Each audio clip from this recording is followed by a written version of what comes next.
Fala, Insider! Deixa eu te perguntar aqui, você conhece os 4 passos essenciais para o desenvolvimento pessoal e profissional?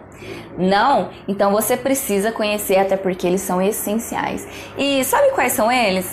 O primeirinho, mudança de mentalidade, tomada de conhecimento. Quais são as crenças limitantes que você tem, aquilo que te impede de ir adiante, de alcançar seus objetivos? Como você tem programado sua mente, né? Os seus pensamentos, a sua representação interna, a sua fisiologia para alcançar os seus resultados, que é o uso da PNL, Programação Neurolinguística. Como você tem identificado a sua inteligência emocional? O seu autoconhecimento, a sua empatia, né, o seu autodesenvolvimento, como você tem se relacionado com a inteligência emocional, habilidade importantíssima para o profissional do futuro e do presente, de qualquer momento, tá? E qual é o seu propósito de vida? O que não te faz parar diante das adversidades? O que não te faz querer desistir quando os problemas começam? Qual é o seu propósito de vida, a sua missão, a sua visão, os seus valores? Por que você acorda todos os dias de manhã e tem vontade de cantar uma bela canção? Ou então, por que você não canta uma bela canção? Onde está o seu propósito de vida? E para vencer as adversidades, você precisa de um belíssimo propósito de vida. Por quê? Porque eu acordo todos os dias, o porquê que eu quero ir adiante. E o quarto passo, propósito. E o quarto passo, vencendo as adversidades, tá bom? Então, esses 4 passos, eles são essenciais para quem quer ter um desenvolvimento pessoal e profissional. E hoje eu vou falar um pouquinho sobre o quarto passo, que é vencendo as adversidades. E amanhã, ao vivo, às 8 horas da noite, nós vamos falar um monte sobre vencendo as adversidades. Mas antes disso, deixa eu perguntar aqui. Por um longo tempo, você teve a impressão que a vida estava a ponto de começar? A vida real, sabe?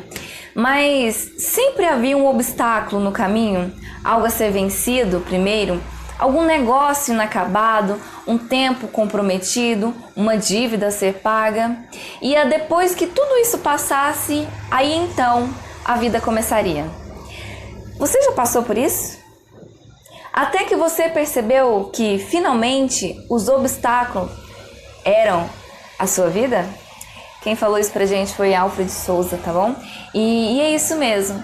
Quando nós identificamos as adversidades sendo algo do nosso cotidiano, da nossa vida, da nossa trajetória de sucesso, nós começamos então a perceber que não dá para esperar zerar todas as adversidades para poder viver, para alcançar os objetivos.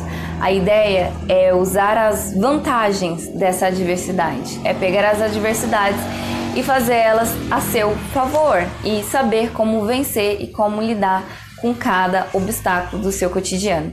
E eu pergunto aqui para você, quais são as suas adversidades? O que é adversidade para você? O nosso autor de referência sobre adversidade é o Paul Stutz. Gente, é esse aí. E ele fala o seguinte, que a adversidade se refere a coisas, né? A situações que afetam negativamente alguém ou algo, que diz ao nosso respeito também. Então ela abrange um leque inteiro de problemas, obstáculos, dificuldades, aborrecimentos e não somente aquelas grandes tragédias, são coisas do nosso cotidiano e coisas pequenas também. E ele classificou as adversidades em 2, tá bom? As adversidades internas, aquilo que eu sinto, que depende exclusivamente de mim, por exemplo, falta de confiança, autoestima, medo, apesar que alguém possa ter me provocado, mas, né, diz respeito à minha adversidade interna, aquilo que eu lido comigo, né? A ansiedade, depressão, solidão, incertezas, problemas de saúde, insônia. E ele também classificou as adversidades como externas, que são alguém que traz sua confiança, um desastre natural, bater o carro, ir mal em uma prova, um vizinho barulhento, alguém próximo a você falecer. Então essas são as classificações que Paul trouxe pra gente, para nós, sobre adversidades internas e adversidades internas. E como eu posso então avaliar essa adversidade? Como eu consigo mensurar ela? Ou seja, como que eu consigo identificar o índice dessa adversidade? Primeiro, o aspecto para a gente identificar é pelo impacto, ou seja, pela sua gravidade real ou muitas vezes imaginária, aquilo que eu crio sobre a adversidade. aquele sentimento constante de sofrimento em cima dela, e a existência dela e o seu potencial na minha vida, na nossa vida. E o segundo passo é pela importância que ela representa para você, o quanto essa a diversidade ela representa na sua vida, o quanto você se permite estar dentro dela, viver aquele momento. Então, quando eu pego essa importância, mas esse impacto que ela causa na vida, eu tenho então o índice de adversidade. E amanhã, que eu falei para vocês que nós teremos uma live ao vivo, nós vamos identificar o ciclo da diversidade. É uma ferramenta que nós vamos entender com clareza como que eu enxergo a minha diversidade. E em especial, eu vou tratar de uma diversidade interna que eu passei por ela, que é a ansiedade. E nós vamos conversar sobre a ansiedade, como vencer a ansiedade, quais foram as estratégias que eu utilizei e dentro de um ciclo da diversidade, como eu consigo identificar. E que ciclo é esse? Dentro desse ciclo que o Paul criou essa ferramenta, ele coloca o primeiro ciclo, né? O primeiro degrau ali, evitar. Quando nós temos no meu caso, foi nítido, né?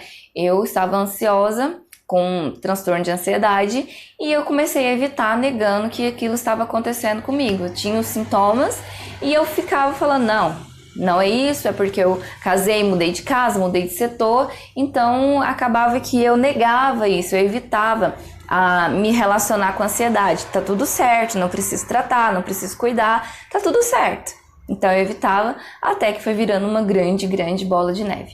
E aí o segundo passo dentro desse ciclo é sobreviver à adversidade. Então tá bom, eu estou ansiosa, estou sentindo falta de ar, estava me dando até dor de barriga, para ter ideia, constantemente, e eu nem conseguia entender. Eu comecei a sobreviver, eu comecei a criar estratégias ali para sobreviver na adversidade, porque tava tudo certo, né? Faz parte do evitar, então a gente também quer sobreviver.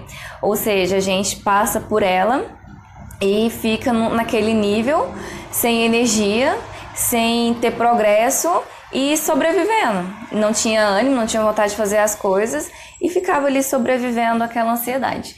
E o terceiro passo dela é resistir à adversidade, ou seja, criar estratégias destrutivas, né?